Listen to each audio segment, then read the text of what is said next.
Hello everyone, and thank you so much for joining me today. Today we are doing the Virgo TarotScope for November 2019. We are going to be using the Spirit Keepers Tarot Vitruvian Edition by the lovely Mademoiselle Wynn. I absolutely adore these cards. They are amazing. So without any further ado, let's go ahead and get started.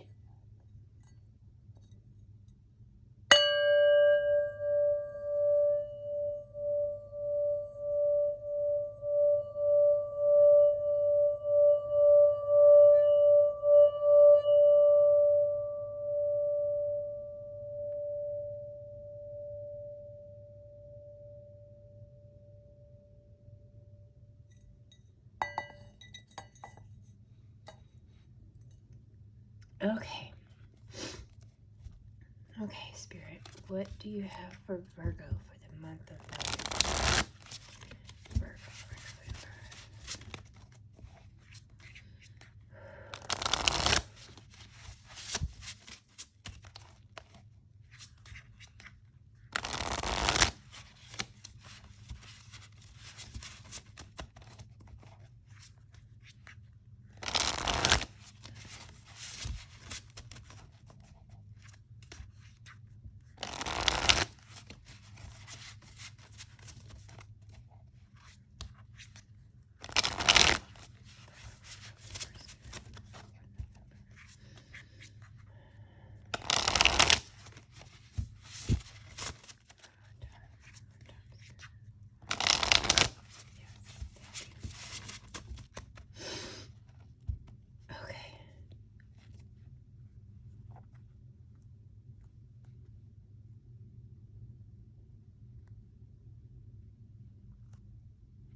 Okay, we will now be looking for our significator card for Virgo.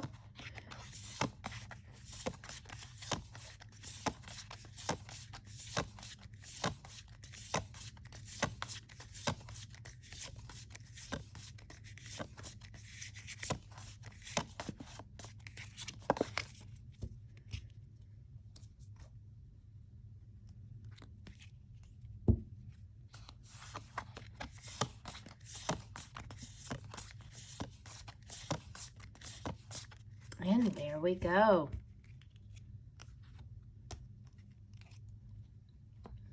So, Virgo, your focus in November is going to be on love, relationships, family, domestic affairs, children, and home. So let's go ahead and get to it and see what Spirit has to tell us.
Okay.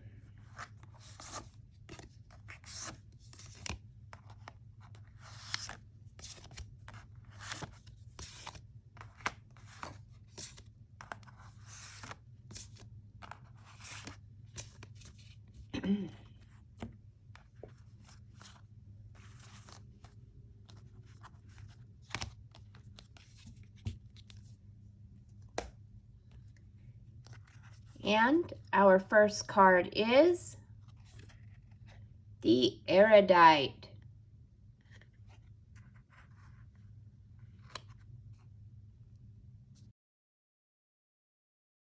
This is the inner light of wisdom and guidance that shines through the darkness. Lux est tenebris, meaning the light in darkness, the light that the darkness cannot comprehend, from the Gospel of John. The erudite bears this message. As you walk through the valley of darkness, fear no evil, for the Holy One is with you. The Holy One's rod and staff shall comfort you, so that you always shine, but never burn. Lucio non uro. The erudite is the prophecy of a wise teacher. This is someone who has learned and mastered many subjects, and therefore possesses great knowledge as broad in scope as that knowledge is deep. When the erudite appears to you, you are being called to shine with the light of the heavens. Shine for others, so others can see themselves and the world clearer. Light in the life of humanity. Lux hominum vitae.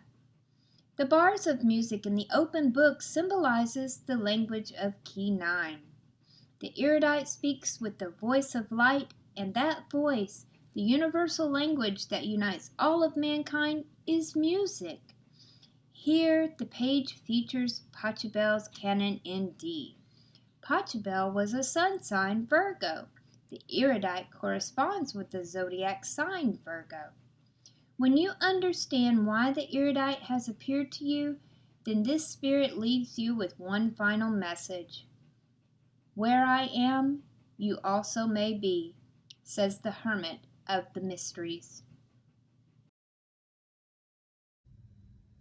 Card number 2, the Dynasty.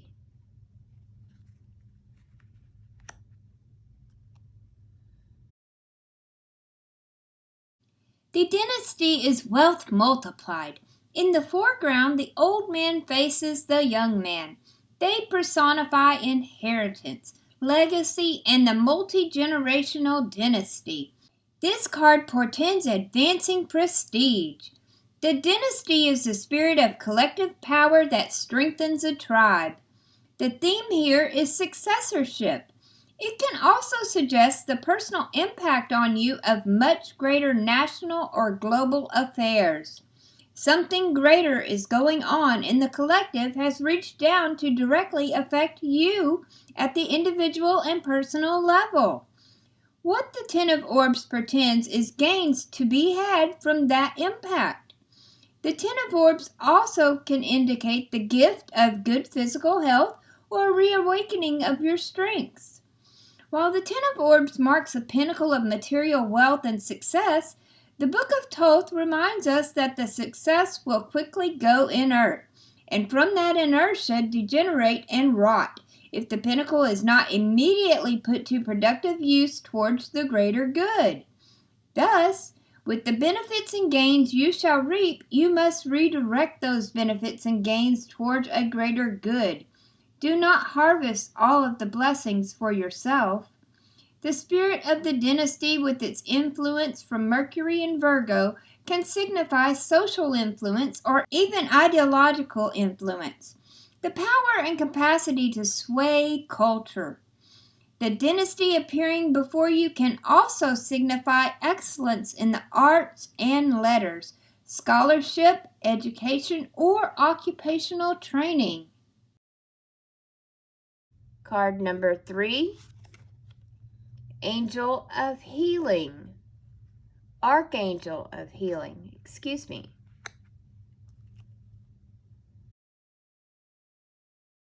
The angelic title for the King of Chalices is the Archangel of Healing.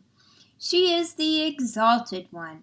The Archangel of Healing is a reigning angel over the healing arts and purification of mind, body, and soul. Her symbol is an alabaster jar filled with healing oil. She presents herself to you now to guide you through precarious times, and she is here by your side to salve, to heal, and to purify what is currently diseased, debilitated, feeble, or unwell. This archangel appears to those who most need healing. She has a tender place in her heart for those who are like fish out of water, caring for them the most. The lotus upon her ear symbolizes one of her many names, the one who perceives the sounds of the world, and her personification of mercy, compassion, and a commitment to alleviate human suffering. Through meditation on this card, connect to the divinity of this king within you to amplify your personal powers of healing, rejuvenation, alleviation of pain, and to restore spiritual or emotional health. When the angel who salves and purifies appears to you, you are an incarnate of Charlemagne and are on the verge of achieving a personal renaissance. Your receptivity to learning and scholarship has been duly noted by the greater powers that be, and the Archangel of Healing will impart to you the ways of the healer, the shaman, the mender of fractures. The Archangel of Healing is the power to make whole, to restore, to free from ailment, to bring conflicts, harms, or damage to an end, to reconcile, and to broker peace. This is the divine archetype of the miracle worker. If you're asking me, in contemporary times, that often is getting translated to social worker, someone who is deeply and empathetically concerned with the welfare of people, someone who seeks to be of service to those in crisis. The Archangel of Healing appears to you when you are to receive teachings of the sacred arts, the healing arts, or forms of counseling to others. Card number 4, the Outlaw.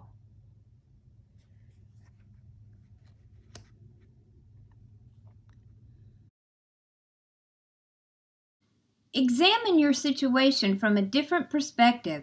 Be the outlier. This is the spirit designating how we break from establishment to serve a higher purpose.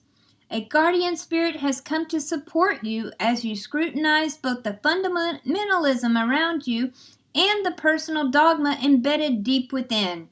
The outlaw sends the message of psychic mindfulness. Tap into your own deep sea of unconsciousness. The outlaw hangs from pillars supporting the opposing side of the temple. This is the vantage point in opposition of tradition. We are seeing that which defies orthodoxy. Here is the heretical, the eccentric, the dissident. This is the rejection of authority and rebellion against establishment. The outlaw appears to you when the answer is to operate outside of and in contention with the established rules of institution. Yet be aware that there are consequences to nonconformity and noncompliance. The spirit of the outlaw is showing you both the way of your path and also the consequences of that way. If you choose to be the sacrifice, then those who come after you will be redeemed. Do et des. I give so that you may give. Take heart, as the swan is the omen of grace, and the fish is the omen of prophecy. Coram Deo, in the presence of God. You act against the laws of the material, worldly establishment, but not against the laws of God. Divinity is on your side. The appearance of the outlaw designates a figurative baptism, a spiritual purification by the element water. This is the key of grace. The outlaw is the consciousness that each individual, no matter the karma, the fate, the capacities, or integrity, can speak directly to God and can receive directly from God the revelation of the mysteries. When the outlaw appears to you, you may find yourself presently suspended in suffering, but a greater good and a grace is to come. Card number 5, the Golden Shield.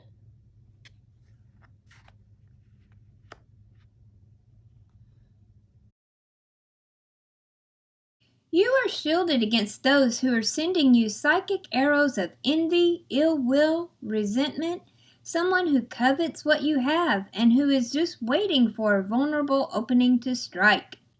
Thus the golden shield defends you, and this spirit is now making his presence known so that the angelic power of fire can keep you safe, healthy, and flourishing. The golden shield is assigned to block out new distractions and instead mine deep into your current reservoirs of creativity or ingenuity. As you focus on the endeavors that stoke your passion and give you that raison d'etre, the golden shield is protecting you from the evil eye, from malefic energies others are sending you, such as envy, or provoking your insecurities and self-doubt, or just trying to drain you of your wellspring of energy. The design on the golden shield the angelic power holds up features a flaming cross.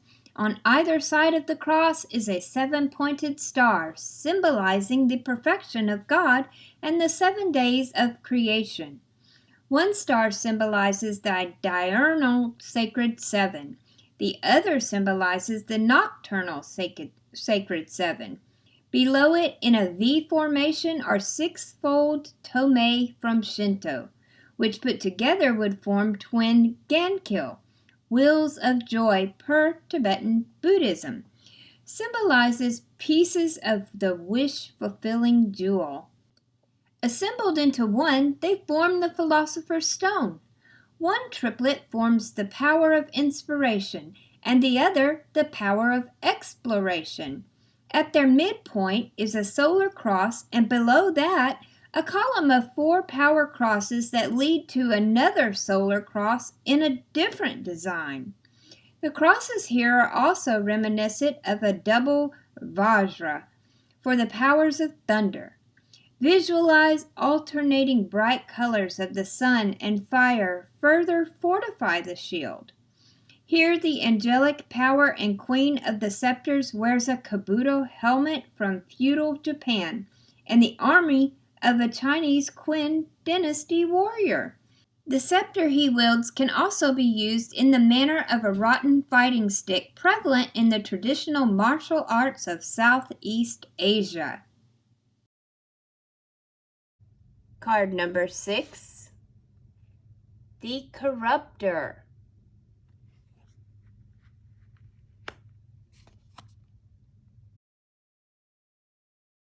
The Corruptor is the master of sophistry.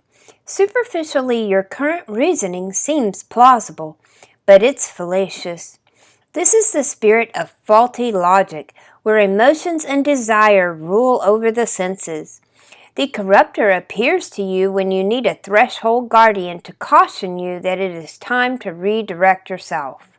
The Corruptor personifies the pursuit of wisdom that derails into folly, wealth that leads to poverty, the sowing of seeds that becomes desolation, seeking dominance but finding subjugation. It is peace that becomes war, or well-intentioned grace that becomes ugliness. The Corruptor is illusory success and wishful thinking. You're dreaming big but acting small. We see the allegory of the 7 sins. The pig is gluttony, the snake for envy, peacock for pride, snail for sloth, lion for wrath, toad for avarice, and the goat for lust. The symbology here is taken from the 18th century tableau de François-Marie Balinat. Do not act on impulse. When the Corruptor appears to you, rethink that idea you've been contemplating. It might not be prudent. Also pay closer scrutiny to your environment. There are poisons around. The 7 of chalices is falsehood appearing as truth. This spirit appearing to you is a warning that misleading perceptions abound. When this card appears, the action to take is challenge and interrogation. And our final card is the Giver.